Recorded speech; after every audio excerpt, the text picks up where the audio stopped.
Alhamdulillah wassalatu wassalamu ala Rasulillah Muhammad wa mawala amma ba'du. Alhamdulillah kita bersyukur kepada Allah Subhanahu wa taala pada kesempatan pagi hari ini dengan nikmat iman, nikmat Islam, nikmat bisa istiqomah di dalam menjalankan ibadah. Wabil khusus di pagi hari ini insya Allah kita masih menjalankan ibadah siam Ramadan dan thalabul ilmi, niat kita untuk mendalami ilmu dalam bidang fikih muamalah yang insya Allah sudah kita ikuti selama 2 pekan ini. Mudah-mudahan juga dicatat oleh Allah Subhanahu wa taala sebagai amal soleh, amal ibadah yang bisa memperberat timbangan amal kita kelak di yaumul akhir. Para peserta kafilah yang dirahmati Allah Subhanahu wa taala, pada kesempatan pagi ini kita akan menyampaikan satu tema yang ini juga menjadi pertanyaan yang kemarin sudah ada di grup, dan supaya lebih banyak kemanfaatannya kita programkan langsung tatap muka meskipun dalam kondisi via media yang ada ya. Mudah-mudahan ini menjadi wasilah tambahan ilmu, wabil khusus di dalam bab tentang fikih muamalah. Para peserta kafilah yang dirahmati Allah, yang pertama bahwa kita sudah mempelajari di 2 pekan kemarin itu masih pengantar ya. Pengantarnya pengantar, masih sangat dasar sekali. Kita baru belajar dalam fikih muamalah ini tentang pengertian jual beli, tentang dalilnya, kemudian rukun dan syarat jual beli, serta pembagian jual beli. Pembagian jual beli yang di dalam pembagian jual beli ini kemarin kita sudah menyampaikan jenis-jenis jual beli dari segi waktu penyerahan barang, dari segi alat tukarnya, dan pembagian jual beli dari hal-hal yang bisa kita pelajari kemarin. Nah, pada kesempatan pagi ini kita akan membahas satu tema, dan ini lebih fokus untuk menjawab kemarin tentang apa hukum jual beli inden. Apa hukum jual beli inden?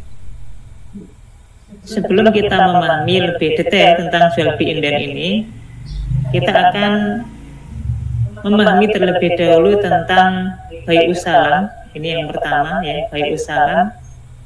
Yang kedua adalah jual beli hutang dengan hutang, supaya nanti kita bisa membedakan inden yang seperti apa yang boleh dan jual beli inden seperti apa yang tidak dibolehkan. Karena inden ini kan bahasa kita, bahasa keseharian kita. Padahal inden itu nanti juga prakteknya ternyata dalam jual beli atau fikih muamalah banyak sekali pembahasannya. Untuk itu dari 2 tema ini, tema tentang jual beli salam dan jual beli hutang dengan hutang, harapannya kita bisa membedakan mana inden yang boleh dan mana inden yang tidak boleh. Nah, ini menjadi jawaban dari pertanyaan kemarin. Yang pertama kita akan awali dulu tentang jual beli salam. Apa yang dimaksud dengan jual beli salam? Kata as-salam ini dalam bahasa kita, dalam bahasa Arab namanya at-taslim, atau dikenal dengan istilah at-taslim. At-taslim maknanya adalah memberikan sesuatu dengan mengharap imbalan di kemudian hari. Jadi kalau kita memberikan sesuatu, kita berharap suatu saat kita dapat pengembalian dari pembelian kita atau pemberian kita, ini namanya at-taslim. Atau dikenal dalam istilah bahasa Arab, istilah lainnya adalah as-salaf. Jadi baik salam atau baik salaf ini 2 istilah yang sama ya, dua-duanya digunakan untuk menyebut bai'us salam ini. Jadi secara bahasa kata salam itu maknanya adalah memberikan sesuatu dan kita berharap di kemudian hari kita bisa mendapat imbalan dari apa yang telah kita berikan. Nah, kata assalam atau as-salaf yang maknanya seperti itu bisa kita lihat di dalam surat Al-Haqqah ayat yang ke-24. Allah Subhanahu wa taala berfirman, "Kulu washrabu hani'an bima aslaftum fil ayyamil khaliyah." Di dalam ayat ini Allah menyampaikan, Allah katakan kepada mereka para penghuni surga ya, "Kulu washrabu hani'an." Makan dan minumlah kalian semua para penghuni surga bima aslaftum fil ayyamil khaliyah, disebabkan amal yang telah kalian kerjakan pada hari-hari yang lalu, yaitu di muka bumi. Sehingga sebenarnya ketika kita beramal di muka bumi ini, kita sholat, kita puasa, tilawah Quran, dan menjalankan ibadah-ibadah yang lain, kita nggak sadar kita ini sedang memberi sesuatu, melakukan suatu ibadah, dan suatu saat kelak di akhirat kita akan menerima balasan itu. Untuk itu Allah menyampaikan, "Kulu washrabu hani'an bima aslaftum." Aslaftum di sini adalah yang kalian sudah siapkan, yang kalian sudah kerjakan dulu dan berharap pahala, sekaranglah pahala kalian dapatkan di surga ini. Nah, ini kita ambil poinnya di kata aslaftum. Jadi kata salam maknanya adalah kita memberikan sesuatu dan kita berharap di kemudian hari.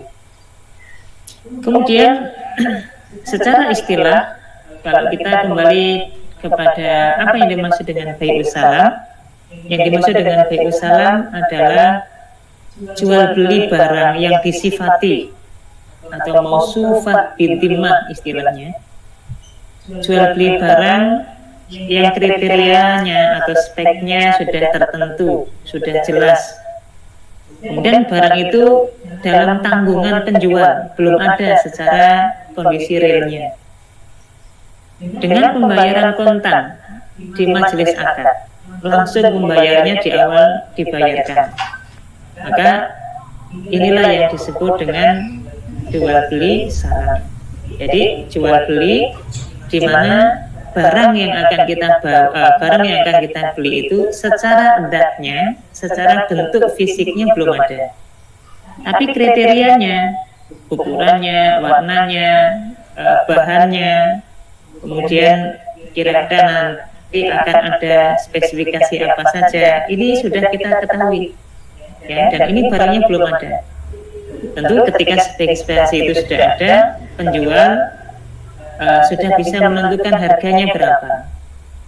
Maka ketika harganya sudah ada, dijual kepada pembeli dan dibayar kontan. Pembayarnya dibayar di awal di majelis akad tersebut. Sehingga pembayarannya di awal dibayarkan, barangnya dalam bentuk masih spesifikasi, belum ada wujud barang aslinya ya, masih barang yang disifati dengan kriteria tertentu. Nah, ini yang dimaksud dengan bai'us salam, jual beli salam. Kemudian dengan istilah lain bahwa bai'us salam ini adalah akad pemesanan suatu barang dengan kriteria yang telah disepakati dan dengan pembayaran tunai pada saat akad berlangsung.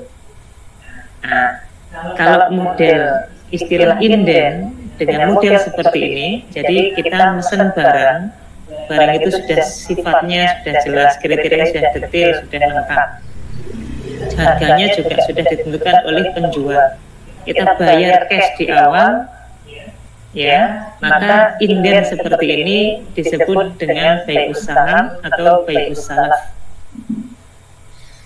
Kalau inden yang dimaksud adalah modelnya seperti ini, apa hukumnya? Nah, atau sebelumnya kita ada contoh dulu ya, di set berikutnya itu ada contoh. Misalnya ada, sebut saja namanya Pak Ahmad ya. Pak Ahmad ini menyerahkan uang 1 juta kepada Pak Ali ya, supaya Pak Ali menyerahkan 5 ton beras kepadanya. Jadi Pak Ali atau Pak Ahmad ini dia membeli beras dari Pak Ali 5 ton beras ya, 5 ton beras dengan harga 1 juta.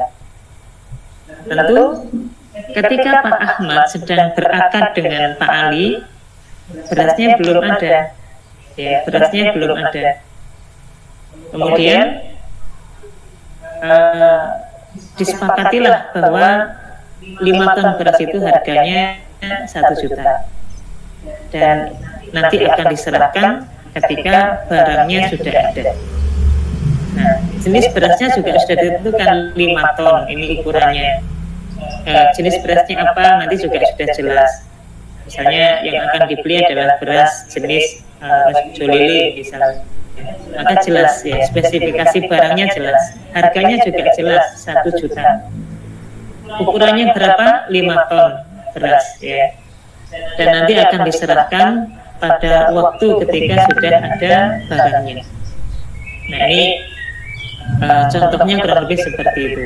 Jadi inden beli barang, barangnya belum ada, hanya sifat-sifatnya saja, dan harganya juga sudah jelas, ukurannya atau jumlahnya jelas, kapan diserahkannya jelas ya. Inilah yang disebut dengan bai'us salam. Nah, dari contoh ini nanti di dalam istilah fikih ada istilah-istilah ya. Sebenarnya ini istilah ini kalau kita sudah memahami tidak terlalu sulit untuk kita hafal sebenarnya. Pembeli ya, tadi kita kenal ada Pak Ahmad sebagai pembeli. Pembeli dalam akad ini namanya al-muslim atau al-muslif, atau disebut istilah lainnya Rabbus Salam, pembeli. Kemudian ada penjual yaitu Pak Ali yang tadi dipesani beras sebanyak 5 ton itu. Maka Pak Ali ini istilahnya adalah al-muslam ilaih atau al-muslaf ilaih. Menggunakan istilah bai'us salam namanya muslam ilaih. Kalau bai'us salam namanya al-muslaf ilaih. Kemudian ada pembayaran kontan 1 juta yang dibayar, ini namanya dinamakan dengan roksumalis salam atau modal salam. Jadi sudah diberikan uang kontan 1 juta, ini istilahnya adalah roksumalis salam. Kemudian ada barang yang masih menjadi hutang, ada barang yang masih menjadi hutang oleh penjual yaitu Pak Ahmad. Maka barang yang dipesan ini namanya al-muslam fi atau dainus salam, atau bahasa kita gampangannya adalah hutang salam. Jadi ada 4 unsur utama ini dalam bai'us salam. Ada penjual, ada pembeli, ya, kemudian ada uang yang sudah dibayarkan, roksumalis salam, dan ada barang yang belum diberikan, namanya dainus salam atau al-muslam fi. Nah, model atau skema akad bai'us salam yang seperti ini, inden dengan model seperti ini, apa hukumnya? Hukumnya boleh. Jadi kalau menjawab pertanyaan kemarin, apa hukum bai'us salam? Apa hukum jual beli inden? Kalau model indennya seperti ini, sekali lagi model indennya adalah barangnya memang belum ada, hanya spesifikasinya saja. Kemudian harganya sudah jelas, ukuran jumlah barangnya juga sudah jelas, kapan akan diserah terimakan, dan saat terjadi akad dibayar tunai pembayarannya, ini hukumnya boleh. Inden barang seperti ini hukumnya boleh. Apa dasarnya? Dasarnya adalah firman Allah Subhanahu wa taala di dalam surat Al-Baqarah ayat 282. Ya ayyuhalladzina amanu idza tadayantum bidainin ila ajalin musamman faktubuh.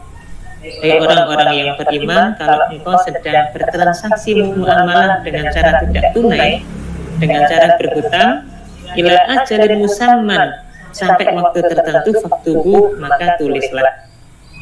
Ayat ini menjadi ayat yang paling panjang di dalam Quran, ayat tentang hutang piutang, dan ini menjadi satu kaidah besar di dalam fikih muamalah tentang bolehnya jual beli, bolehnya hutang piutang. Nah, hakikatnya ketika kita memahami skema bai'us salam tadi, ada unsur utang piutangnya. Apa yang diutang? Yaitu barang. Barangnya belum ada, masih diutang. Nah, maka secara umum hutang piutang karena hukumnya boleh, maka bai'us salam juga hukumnya boleh. Kemudian yang kedua adalah Dalil dari hadis Nabi Shallallahu Alaihi Wasallam. Hadis muttafaqun alaih menceritakan, qadiman Nabi Shallallahu Alaihi Wasallam al-Madinah, wa hum yuslifuna fi istimari as-sanah was-sanatain. Pada saat Nabi Shallallahu Alaihi Wasallam datang ke Madinah, wa hum yuslifun, dulu kebiasaan masyarakat Madinah itu suka bertransaksi dengan cara menghutang seperti ini. Istimar dalam bentuk buah. Tentu dulu buah yang dimaksud adalah kurma ya. Meskipun kurma ini dulu sebenarnya lebih tepatnya adalah bahan makanan pokok.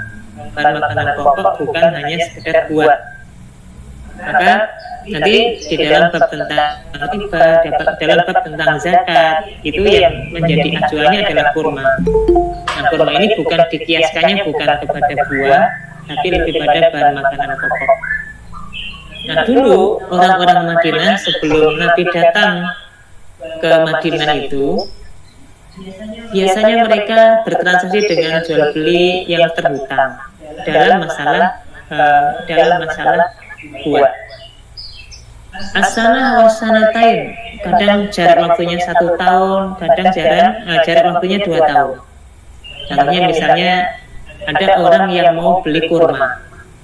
Nah, kurma ini masih mentah, ya, masih ada di pohon, ya, belum siap dijual dalam bentuk matang, masih di pohon. Kurma yang dalam bentuk belum dipanen, ini kemudian dibeli oleh orang lain, oleh pembeli gitu, dibeli, sudah kurma jenengan ini saya beli dengan harga sekian. Nanti setahun lagi saya ambil. Nah, ini dulu umumnya dilakukan oleh masyarakat Madinah. Sama kayak kita ini sekarang ada istilah jual beli ijon ya.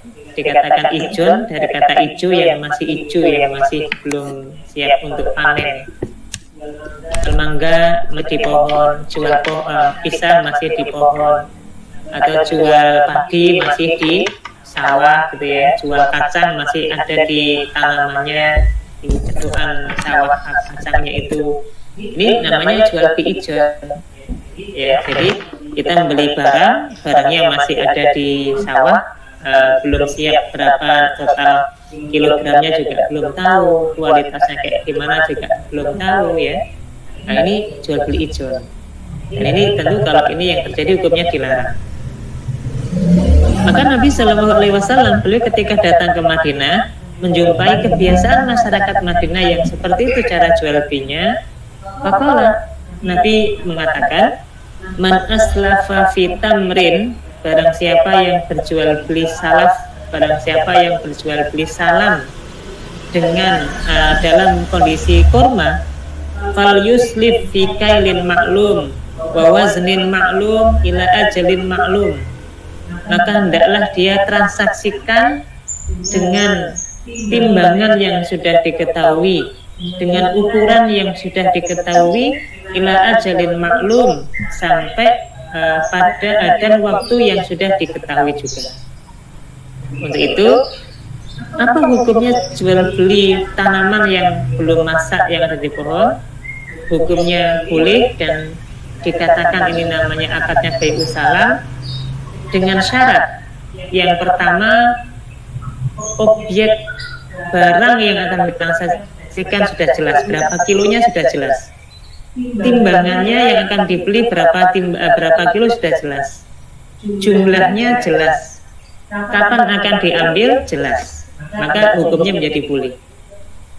Kayak tadi misalnya orang jual mangga di pohon, kalau hanya istilah nebas, sudah tak tebas mangga dengan satu pohon, nah ini nggak boleh, karena ukurannya nggak jelas, ya, berapa kilo, berapa kintal misalnya yang akan dibeli nggak jelas, hanya satu pohon ukurannya. Padahal yang dibeli bukan pohonnya, yang dibeli adalah buahnya. Sehingga supaya menjadi boleh pakai akad salam ini, inden beli mangga tadi ya, dengan mengatakan saya akan beli mangga jenengan yang masih ada di pohon ini misalnya sebanyak 10 atau 1 kintal misalnya. satu kintal dengan harga 1 kilonya misalnya 10.000. Nanti saya ambil ketika mangga ini siap panen. Jelas. Kapan diambilnya jelas. Kemudian berapa yang dibeli juga jelas, ya, 1 kintal. Harga per kilonya juga sudah jelas. Nah, sehingga dibayar di awal. Ya, ketika sudah pesan, misalnya 1 kilonya harganya 10.000, yang dipesan 1 kintal, sudah tinggal mengalihkan jumlah uang itulah yang dibayarkan. Dibayar di awal, yang dibayarkan di awal, tunai dibayar cash di awal. Maka inilah yang disebut dengan jual beli salam, dan ini hukumnya dibolehkan. Kemudian apa hikmahnya jual beli ini dibolehkan? Ya, tentu bagi penjual dan pembeli insya Allah punya keuntungan atau punya apa ya, kelebihan yang dilakukan di Bai'us Salam ini. Bagi penjual tentu dia akan mendapatkan modal untuk menjalankan usaha dengan cara yang halal. Penjual punya keluasaan waktu untuk menyediakan barang yang dipesan oleh pembeli. Jadi keuntungan juga bagi penjual bahwa ada kepastian penjualan. Jadi dia bikin barang itu bukan terus mau cari pembeli, tidak, ya. Dan ini keuntungan, meskipun dia buat, insya Allah pasti sudah ada yang membeli. Nah, ini keuntungan bagi penjual. Kemudian bagi pembeli, ya, ada jaminan mendapatkan barang, misalnya barang langka, barang nggak gampang didapatkan, ya, dia akan mendapatkan kepastian, jaminan mendapatkan barang itu. Meskipun tadi ya ada tertunda hari dan waktunya karena harus dibuatkan dulu, tapi ada kepastian dia mendapatkan barang. Kemudian bagi pembeli, keuntungannya ketika menggunakan Bai'us Salam ini, dia mendapatkan barang dengan harga yang lebih murah karena harganya dihargai hari ini. Misalnya diambil misalnya 5 bulan, 6 bulan berikutnya, bisa jadi 5 atau 6 bulan berikutnya atau yang akan datang itu harganya sudah naik. Tapi ketika dia akadkan di hari ini, dia menggunakan harga hari ini dan itu lebih murah. Nah, maka ada modal yang bisa dikerjakan atau dibuat untuk pengembangan usaha oleh penjual. Satu sisi pembeli, keuntungannya adalah dia mendapatkan harga yang lebih murah karena dibayar di saat akad. Ini yang menjadi keutamaan atau hikmah dibolehkannya Bai'us Salam. Kemudian para peserta kafilah yang dirahmati Allah, supaya Bai'us Salam ini hukumnya sah, maka harus terpenuhi rukunnya, ya. Ini yang kemarin juga sempat ada di bab tentang rukun jual beli, meskipun juga kemarin agak ketukar ini jawabannya, ya, antara rukun dan syarat, ya. Sebenarnya sederhananya kalau rukun itu 3, rukun dalam jual beli 3. Al-aqid ini orang yang berakad, orang yang jual beli, ada penjual ada pembeli, ya. Nah, adapun rukun yang pertama ini punya syarat. Jadi ini bukan syarat jual beli, ya. Balik akil itu bukan syarat jual beli, tapi ini syarat bagi orang yang bertransaksi. Jadi yang mohon maaf kemarin setelah dievaluasi banyak yang salah di dalam menjawab ini, ya. Jadi rukun jual beli itu orang yang berakad. Syaratnya apa? Akil balik. Jadi akil balik itu syarat untuk orang yang berjual beli, bukan syarat jual belinya. Ini kemarin sekali lagi ada kesalahan di menjawab tentang soal ini. Jadi demikian pula rukun salam, Bai'us Salam juga ada akid atau al-aqidain, orang yang bertransaksi, penjual dan pembeli. Kemudian ada modal as-salam, Rasul malis salam, ya. Nanti uang yang dibayarkan di awal. Ada singkotnya, ada akadnya. akan jual beli ijab dan kabul, baik tertulis maupun terucap. Ini akad namanya, dan ini menjadi rukun di dalam jual beli salam.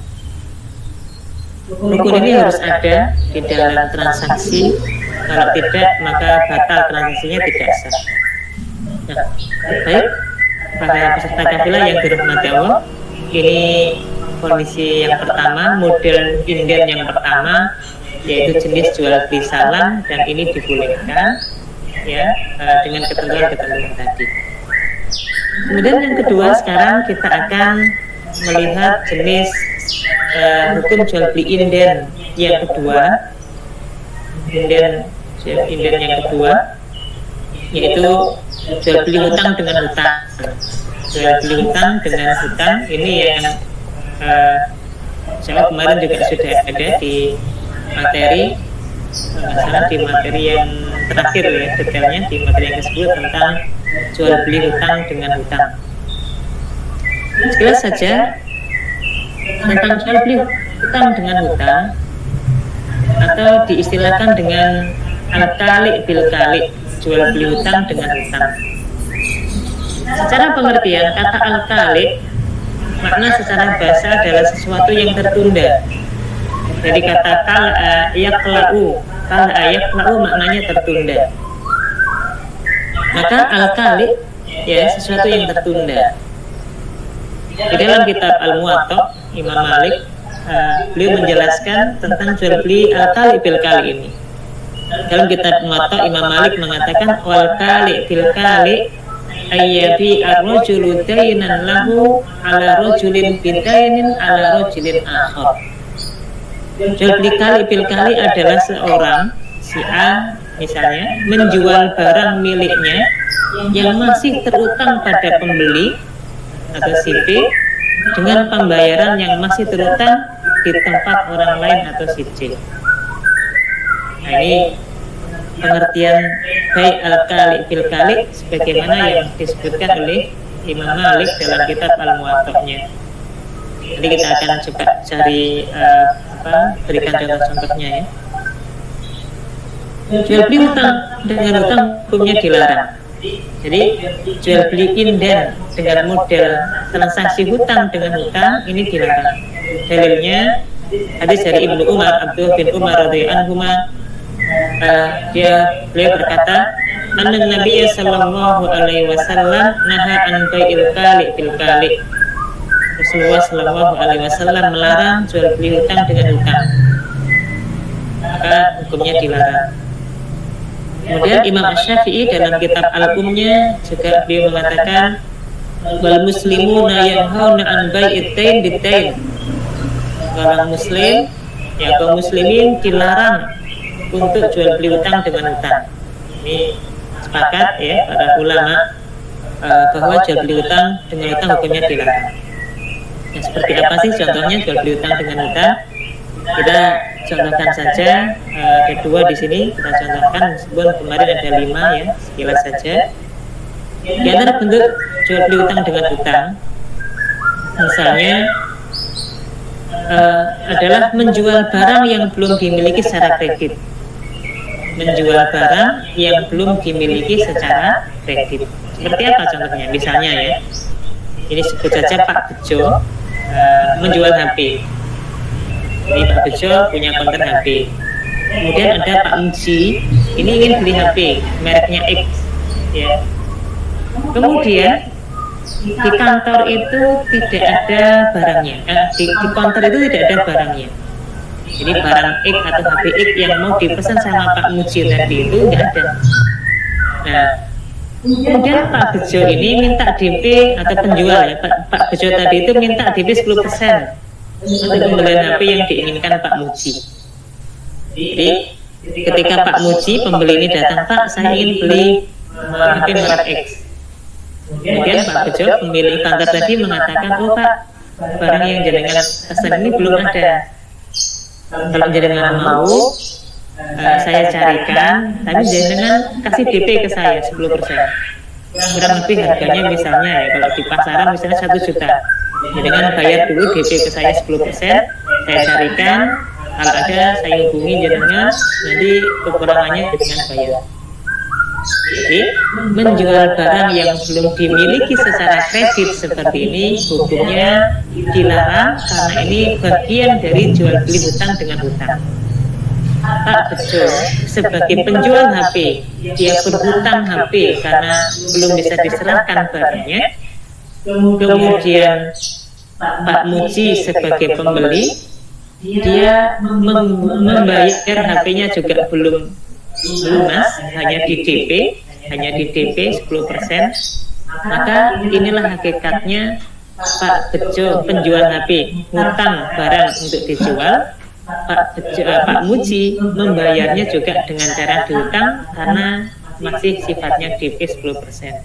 Ini yang dimaksud dengan jual beli hutang dengan hutang. Dan ini hukumnya dilarang. Dan mohon maaf kalau kita lihat di masyarakat kita terjadi nggak jual beli seperti ini, umumnya terjadi. Jadi dia minta uang dulu untuk DP untuk pengadaan barangnya dan barangnya belum bisa diserah terimakan. Tentu ini yang dilarang, tidak dibolehkan.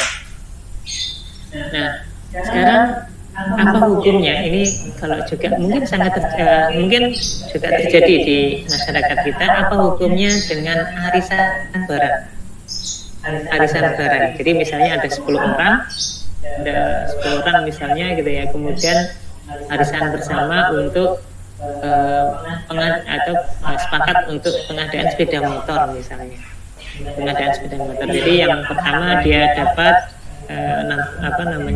dia membayar sejumlah uang, kemudian dia dapat sepeda motor. Akhirnya dia masih punya hutang di anggota atau kelompok arisannya itu.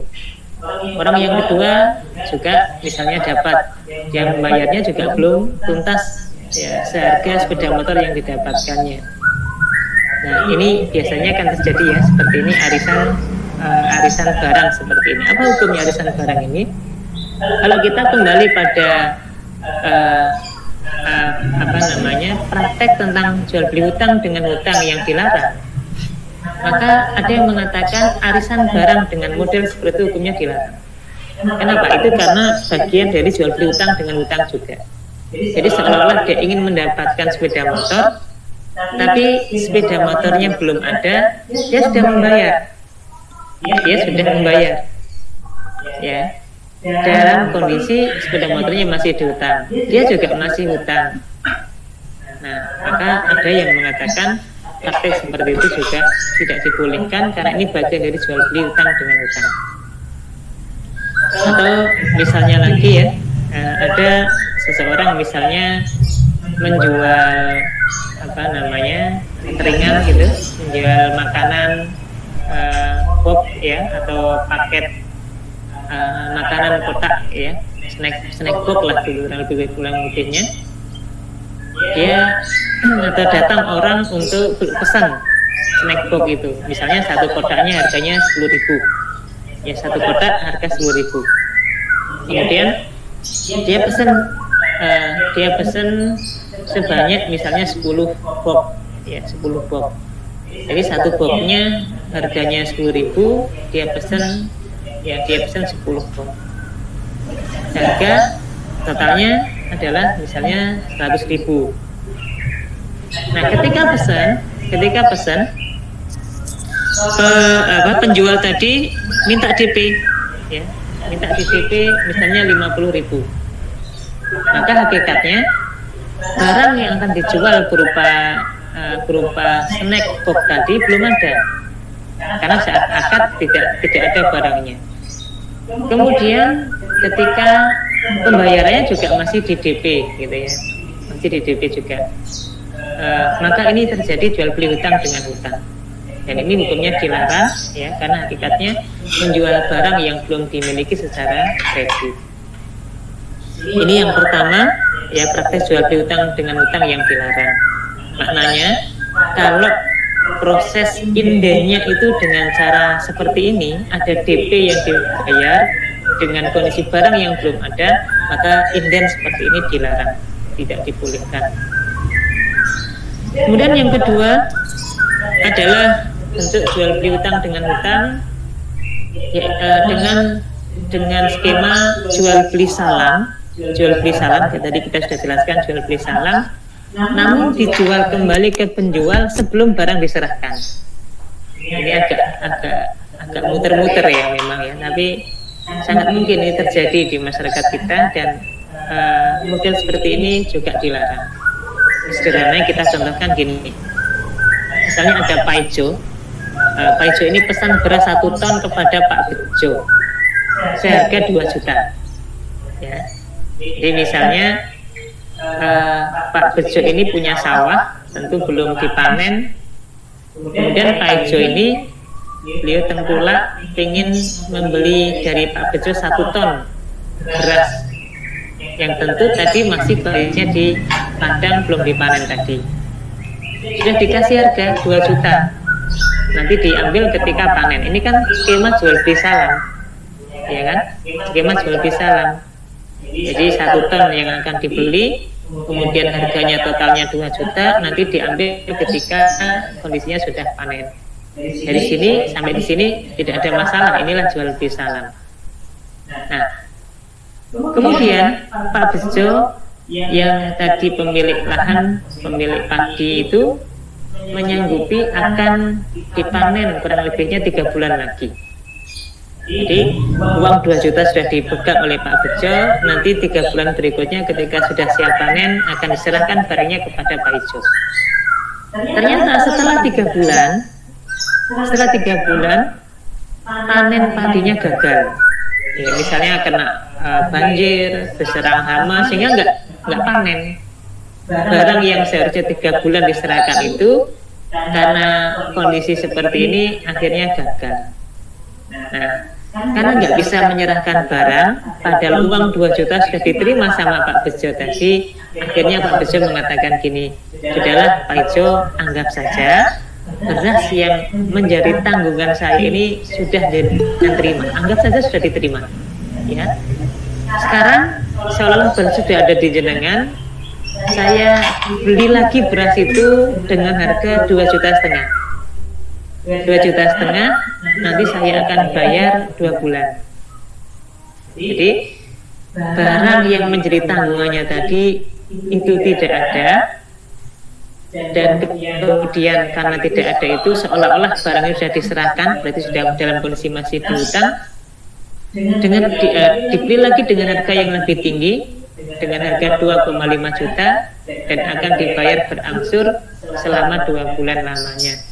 Maka ini juga disebut praktek jual beli hutang dengan hutang. Barangnya dihutang, pembayarannya juga dihutang. Ini termasuk jual beli hutang dengan hutang dan dilarang secara syariat. Baiklah para peserta kafilah yang dirahmati Allah, ini sekedar mukadimah ya, dan menjawab satu pertanyaan kemarin tentang jual beli inden. Dari penjelasan ini kita bisa simpulkan, kita lihat dulu model indennya seperti apa.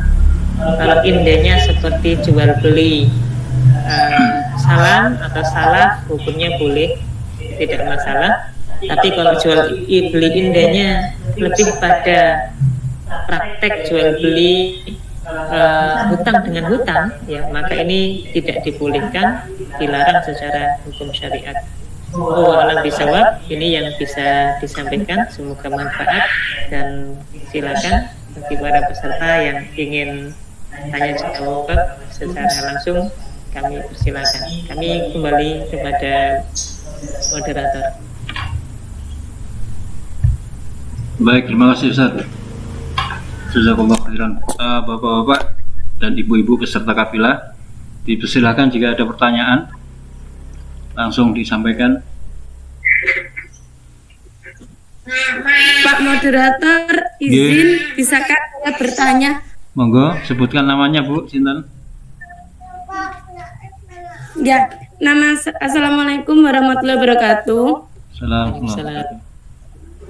Nama saya Indah Tridian Permatasari, asalnya dari Bojonegoro. Oke, Bu Indah, monggo.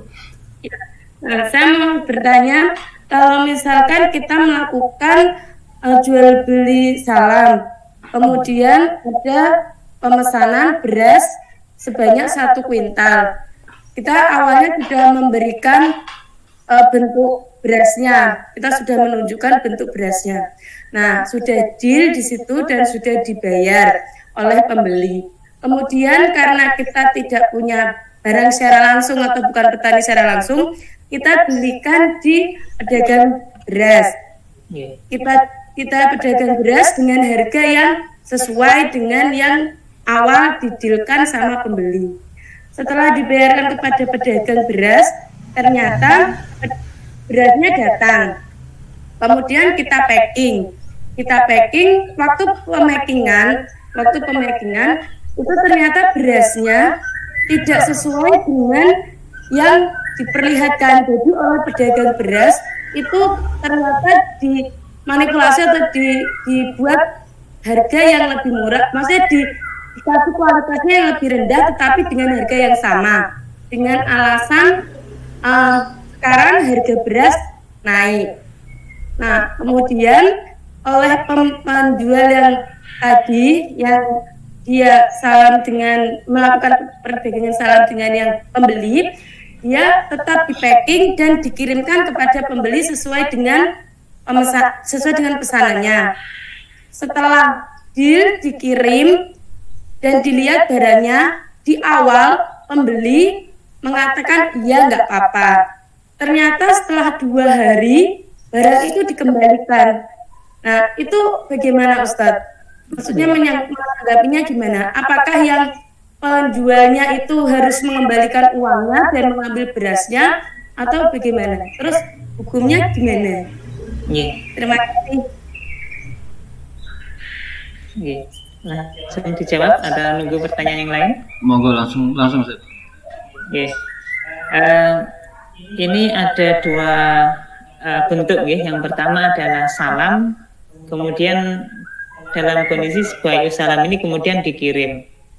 Yang pertama tentang BAIU salam secara prosesnya, bahwa spesifikasi yang tadi menjadi barang yang menjadi tanggung jawab bagi penjual, ini spesifikasinya atau kriteria barangnya harus sesuai dengan kesepakatan awal. Sehingga ketika misalnya ya di kasus beras tadi, beras yang dipesan misalnya jenisnya rojo lele misalnya gitu, dengan harga yang disepakati di awal.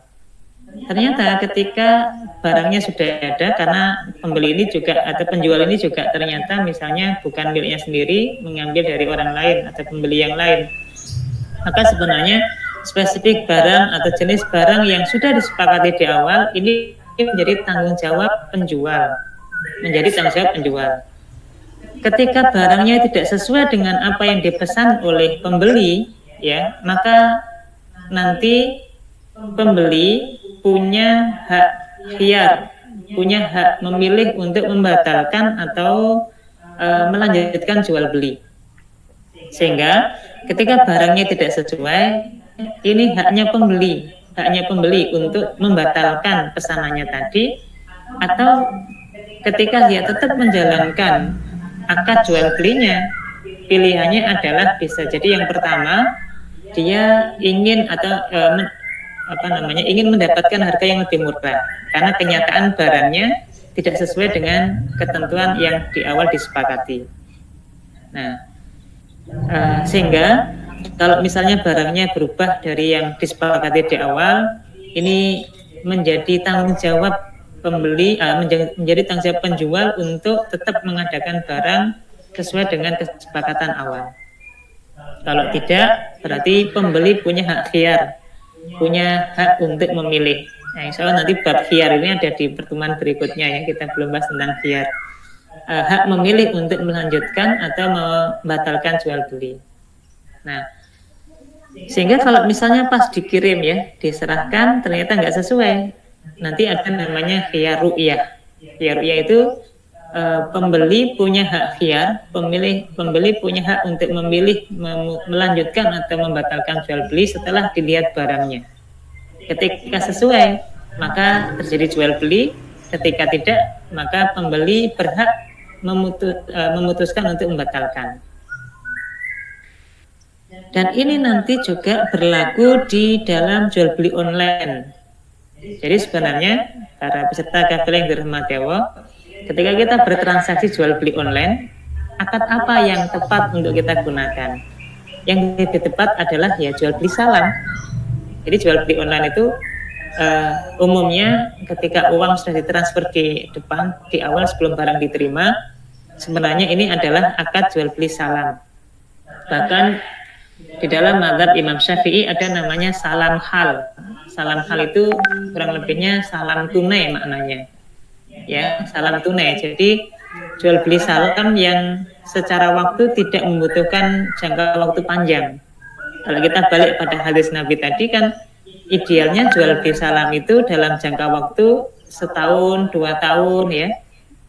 Ini salam yang dibenarkan, dan ini ada mazhab, misalnya imam mazhabnya mazhab jumhur ulama dikatakan salam akan salam yang jual beli salam yang sah ketika minimal pesen indenya itu 1 tahun atau 2 tahun. Tapi insya Allah dalam mazhab Imam Syafi'i tidak masalah, membolehkan ada namanya salam hal. Jadi kita pesan hari ini, kemudian kita transfer total, kita bayar cash uangnya, barang besok atau lusa dikirim, maka ini namanya salam hal dan hukumnya juga boleh, hukumnya dibolehkan. Nah, sehingga ketika barang sudah diserahkan, dikirim, ternyata kok tidak sama dengan pesan di awal, maka ada namanya khiyar ru'yah, khiyar setelah melihat barang.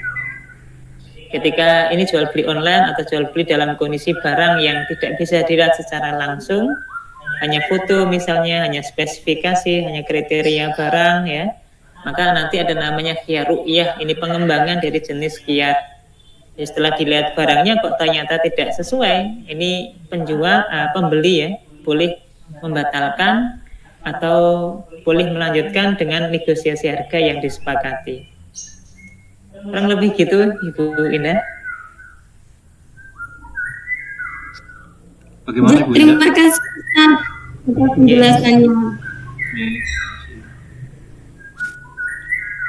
Ada pertanyaan yang lain, monggo.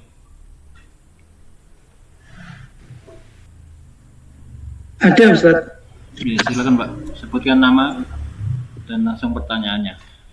Baik, nama saya Andi di Bojonegoro juga. Pertanyaan pertama terkait dengan tadi BU Salam.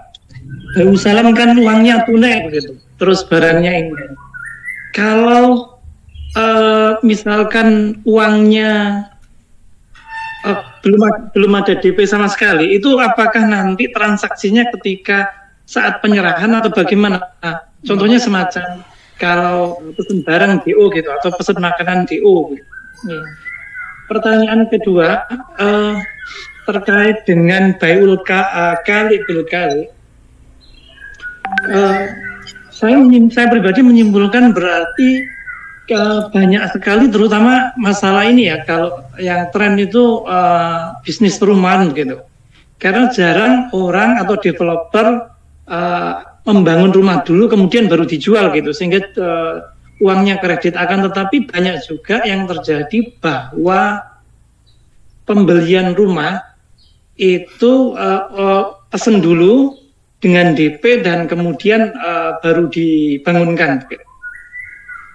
Terkait ini juga, apakah kalau kafling itu apakah sama Ustaz? Kalau kafling kan barangnya ada tapi belum di istilahnya belum diratakan, belum diuruk dan sebagainya. Apakah sama dengan contoh yang jual beli di perumahan tadi? Terus kemudian bagaimana mengatasinya ya supaya jual beli perumahan atau kafling ini sah dalam aturan agama kita? Terima kasih. Baik, ini luar biasa ya, dan insya Allah real pertanyaannya banyak kita jumpai ya di masyarakat. Yang pertama tentang bai'us salam, bagaimana kalau ada transaksi di mana pesan barang juga belum ada otomatis ya, kemudian uangnya belum di DP. Nah, ini yang nanti diistilahkan dengan istilah wa'dul bai', kalau dalam jual beli namanya janji beli, dan ini belum dikatakan akad. Janji beli ini belum dikatakan akad. Insya Allah nanti ada pembahasan tentang takobut ya, serah terima barang. Sudah dibahas atau belum ya kemarin takobut serah terima barang. Nah itu kan ada proses ya, ada proses. Jadi ada di awal ada namanya janji beli, ada akad, baru ada takobut. Kalau masih janji beli, ini berarti belum ada akad, otomatis juga belum ada pembayaran termasuk DP. Jadi DP itu sekali lagi sudah termasuk pembayaran ya. Jadi DP itu sudah termasuk pembayaran. Nah, sehingga ketika kita membeli barang masih sifatnya janji beli, ini belum ada hal yang mengikat. Karena belum terjadi akad. Belum terjadi akad. Dan ini menjadi solusi kalau kita ingin jual beli yang barangnya belum ada, supaya tidak terjadi jual beli utang dengan hutang. Contoh ya, misalnya yang tadi kita contohkan jual pesan snack box tadi, kan masih dipesankan, masih dibikinkan proses pembuatan kan, ininya snack box-nya itu. Kemudian kalau kita bayar DP, berarti kan kita membayar yang belum lunas, berarti ada hutang, pembayarannya barangnya juga masih dihutang. Solusinya gimana ya? Solusinya janji beli dulu.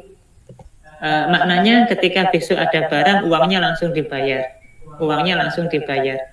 Nah ini jadi solusi. Memang nanti ada konsekuensi. Janji beli ini konsekuensinya tidak mengikat. Sebagaimana yang juga disampaikan oleh Imam Asy-Syafi'i di dalam kitab Al-Umnya, bahwa yang namanya janji beli adalah la yastalzim al-bai', tidak melazimkan harus terjadi jual beli. Namanya juga masih sebatas janji beli, meskipun janji ini istilah dalam fikih ya, fikih muamalah namanya janji beli.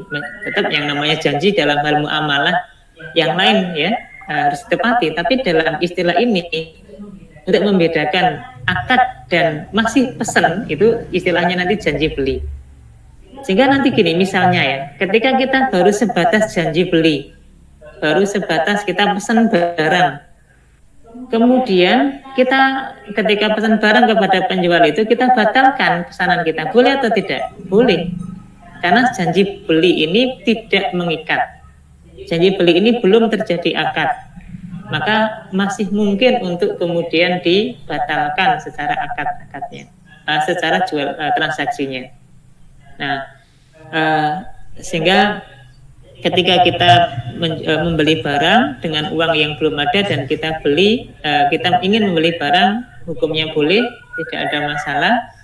Dan sekali lagi ini menjadi solusi supaya tidak terjadi jual beli hutang dengan hutang, ya.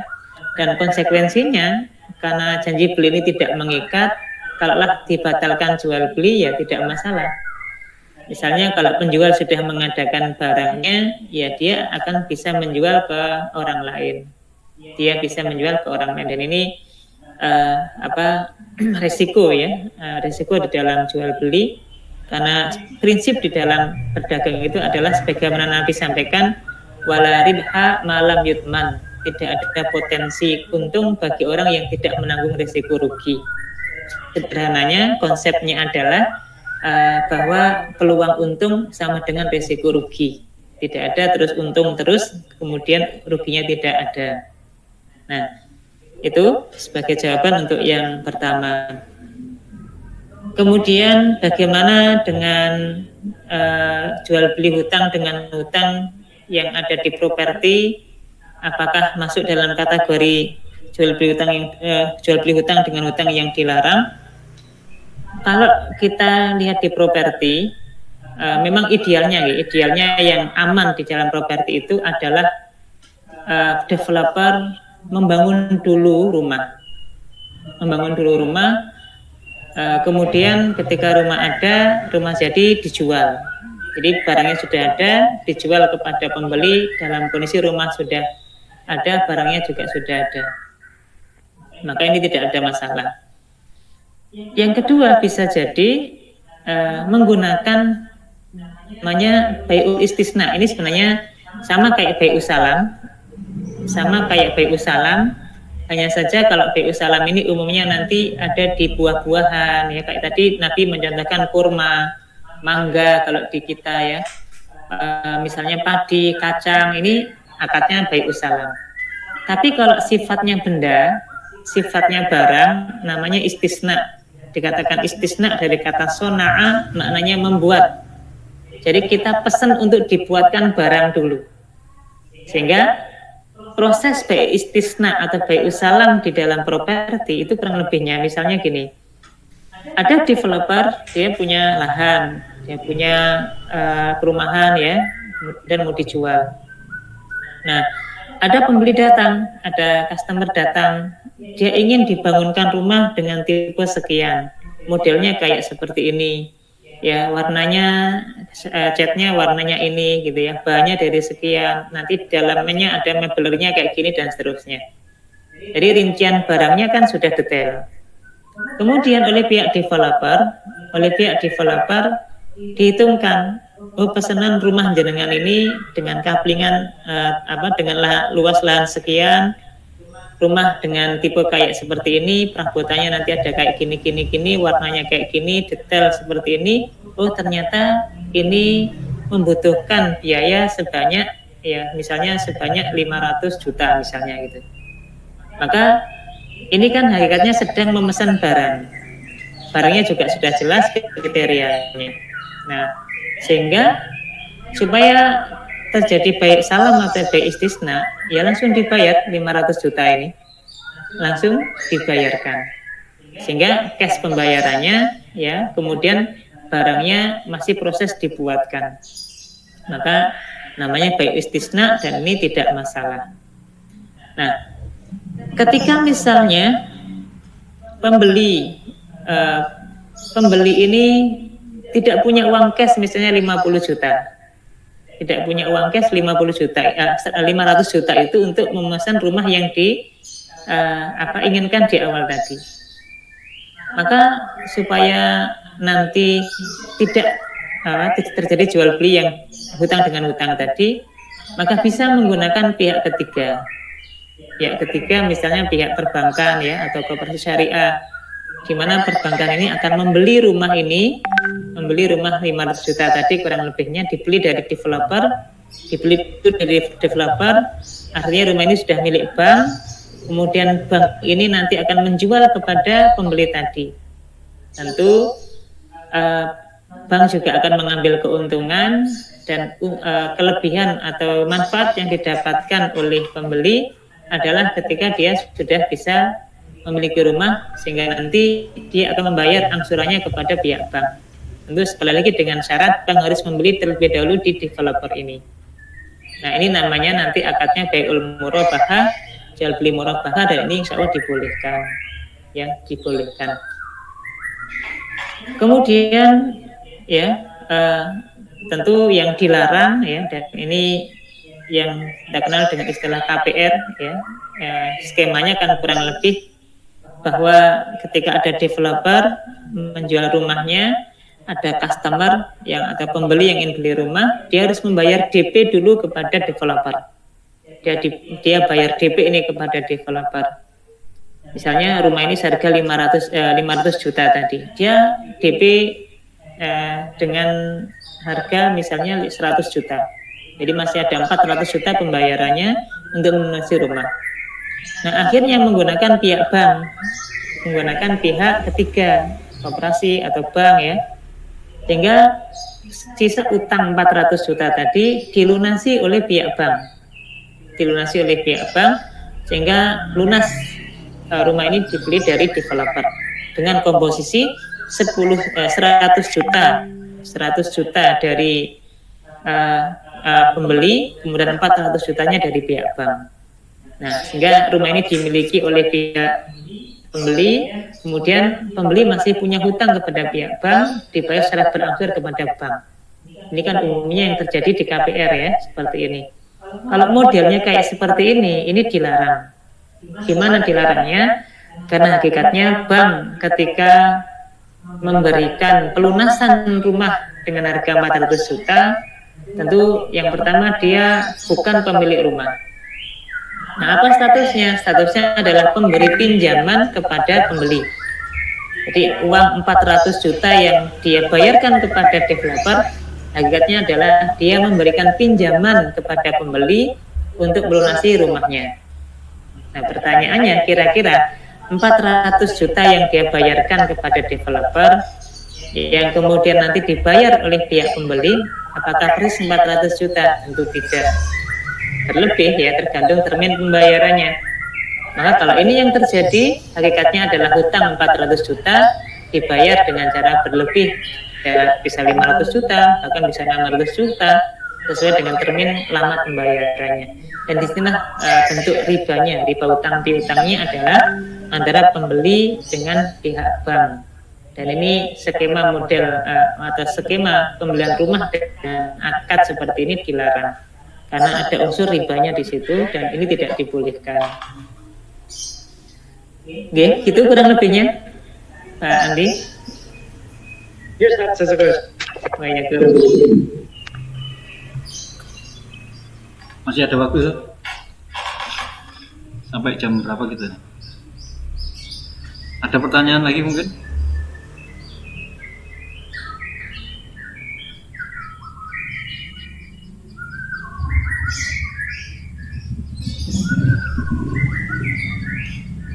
Silakan kalau ada pertanyaan, Bapak Ibu.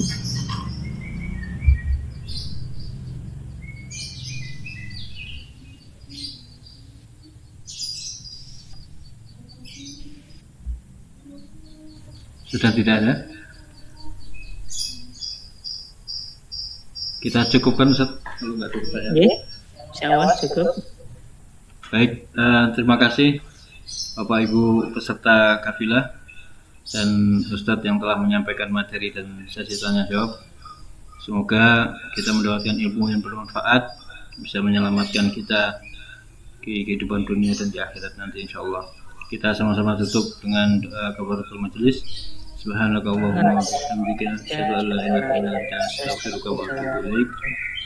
Dan kita mengucapkan terima kasih. Jazakumullahu khairan. Assalamualaikum warahmatullahi wabarakatuh. Waalaikumsalam warahmatullahi wabarakatuh.